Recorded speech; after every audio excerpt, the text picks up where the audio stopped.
नमस्कार बच्चों, पिछले पीरियड के अंतर्गत मैंने आपको 13वें चैप्टर में गुणन यानी कि गुणा भाग 2 के अंतर्गत गुणा करना समझाया था। ठीक है बच्चों, जिसमें हमने 1 अंकों की संख्या का गुणन और 2 अंकों की संख्या का गुणन किस प्रकार किया जाता है समझा था। आज मैं आपको इसी के अंतर्गत शाब्दिक प्रश्न किस प्रकार के होते हैं, उन्हें हल कैसे करना होता है ये समझेंगे, क्योंकि आपको कुछ शाब्दिक प्रश्न भी आएंगे जिसे आपको अच्छे से समझकर हल करना आना आवश्यक है, समझना आवश्यक है। बच्चों, एक बात आप अच्छे से याद रखिए कि जब तक हम किसी भी प्रश्न का अर्थ नहीं समझ जाते, उसका अच्छे तरीके से मतलब नहीं समझ पाते, तब तक हमें ये पता नहीं चलेगा कि हमें क्या करना चाहिए। तो इसीलिए मैं आपसे ये बार बार कहती हूँ कि जब कोई प्रश्न नहीं समझ में आए तो उस प्रश्न में जिस भी वस्तु की बात की गई है वहाँ पर खुद को समझते हुए उसे पढ़ें और समझें। और ऐसा करने पर जब आप प्रश्न समझ जाएंगे तो आपको समझ में आ जाएगा कि वे व्यावहारिक रूप से वहाँ गुणा कर सकते हैं, जोड़ कर सकते हैं, घटाना या भाग। गुणा कब होता है ये भी मैंने आपको बताया है, जोड़ कब किया जाता है ये भी मैंने आपको समझाया अच्छे से। ठीक है, तो इसी तरीके से ये गुणा का शाब्दिक प्रश्न है, इसे पहले पढ़ेंगे और समझेंगे। लिखा है, किसी अमराई में वृक्षों की 48 कतारें हैं। ठीक है, अब किसी अमराई में, अमराई यानी आप मान लीजिए कोई आम का बाग है बड़ा सा, उसमें जो वृक्षों की कतार है यानी कि लाइन है वो 48 है। यानी एक कतार में कितने वृक्ष हैं? 48 है।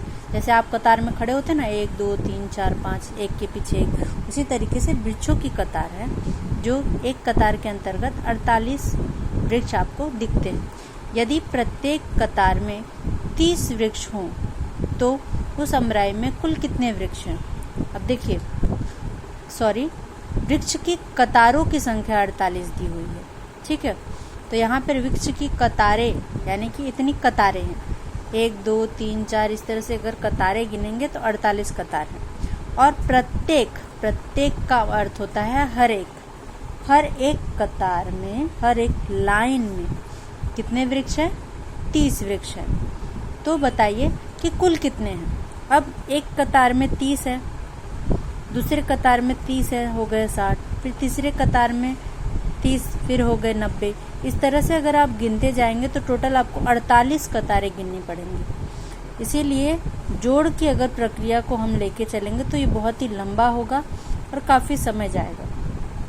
हो सकता है उस तरह से भी आपको उत्तर सही ही मिलेगा, परंतु टाइम अधिक लगेगा और आपका उत्तर आने की लगभग संभावना बहुत ही गलत भी हो सकता है। इसीलिए इसे जोड़ न करके हम गुणा प्रक्रिया के द्वारा देखेंगे। अब देखिए, जैसे मैंने कहा कि एक कतार में अगर 5 आम है तो 5 कतार में कितनी होंगी? तो एक कतार में 5 आम, 5 कतारें हैं तो 5 5 5 5 5 बार गिनेंगे आप तो भी हमें 25 ही मिलेगा। ठीक है, अब इसी को अगर आप 5 5 25 कर दे तो भी हमें 25 मिलेगा। तो ये मैंने छोटे पैमाने पे आपको समझाया। अब इसी को यहाँ पे बड़े पैमाने पे लिया गया है। बताया गया है कि 48 कतारें हैं और हर कतार में कितने वृक्ष हैं? 30 है। तो 30 30 30 इस तरह से हमें अब जोड़ने का समय तो नहीं है उस तरह से, तो हम जैसे हमने वहाँ किया 5 5 25, वैसे हम 48 और 30 का गुणा कर देंगे तो अब हमें हल फटाक से मिल जाएगा। गुणा की प्रक्रिया हम जानते हैं। 48 कतारें तो हम यहाँ लिखाएंगे इकाई की तरफ से 8, ये हो गई हमारे अंक, यहाँ हो जाएगा 4, हो गया 48। अब एक कतार में 30 है तो 48 में कितनी? 30 से हम उसको गुणा कर देंगे, यहाँ लिख देंगे नीचे 30। अब गुणा करना है। देखो बच्चों, जब हम 0 से गुणा करते हैं तो हमारा जो गुणन होता है वो 0 ही आता है। तो 0 को हम हटा भी सकते हैं और साथ में भी कर सकते हैं। यहाँ पे 2 बॉक्स नहीं दिए हैं करने के लिए, परंतु अगर आपको लंबा पड़ेगा तो आप 2 बॉक्स का इस्तेमाल करके भी गुणा कर सकते हैं। मैं एक से ही लिख कर रही हूँ। ठीक है, तो 30 8 कितना होगा? 30 का पहाड़ा तो आएगा नहीं, फिर भी कोशिश करते हैं। ठीक है, 3 8 कितना होता है? 3 8 3 8 24, तो 24 और 0 लगा दीजिए, हो जाएगा 240। तो 240 होगा, 0 हम यहाँ लिखेंगे और 24 यानी कि यहाँ पे हम क्या करेंगे, 24 को हासिल दे देंगे। फिर 30 का पहाड़ा 4 बार पढ़ेंगे, 4 दें, इसका उड़ा करिए, 4 दें 12, 12 0 लगा दिया, हो गया 120। 120 में 24 को जोड़ेंगे, 120 में हम क्या करेंगे, 24 को जोड़ेंगे, तो आएगा हमारा 4 4 1, ये हो गया हमारा 4 4 1, ये आ गया हमारा उत्तर। ठीक है, समझ गए। आप चाहे तो 2 अंकों में, जैसे मैंने आपको ऊपर नीचे लिख के गुणा करना बताया है, उस तरह से भी गुणा करेंगे तो ये उत्तर आपको प्राप्त होगा। तो इस तरह से अब हम यहाँ लिख सकते हैं उत्तर में कि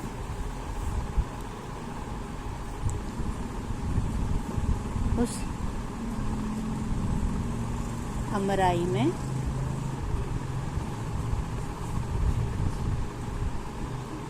कुल 1440 वृक्ष हैं। ठीक है बच्चों, ये आ गया हमारा उत्तर। उस अमराई में कुल 1440 वृक्ष। ठीक है, यहाँ खाली स्थान पे आप लिखिए कि जैसे इस प्रश्न को समझने के लिए कि वृक्षों की कतारें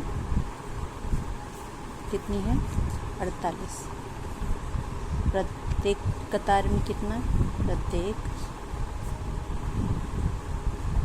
कतार में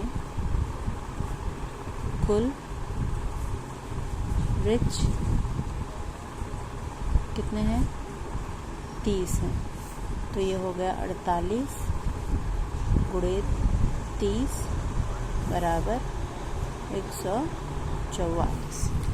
ठीक है, इस प्रकार से आप लेखन प्रक्रिया करके दिखाएंगे। यहाँ पे वृक्षों की कतारें कितनी थी, हमने लिख दिया 48, और फिर प्रत्येक कतार में कितने वृक्ष थे, हमने लिख दिया 30।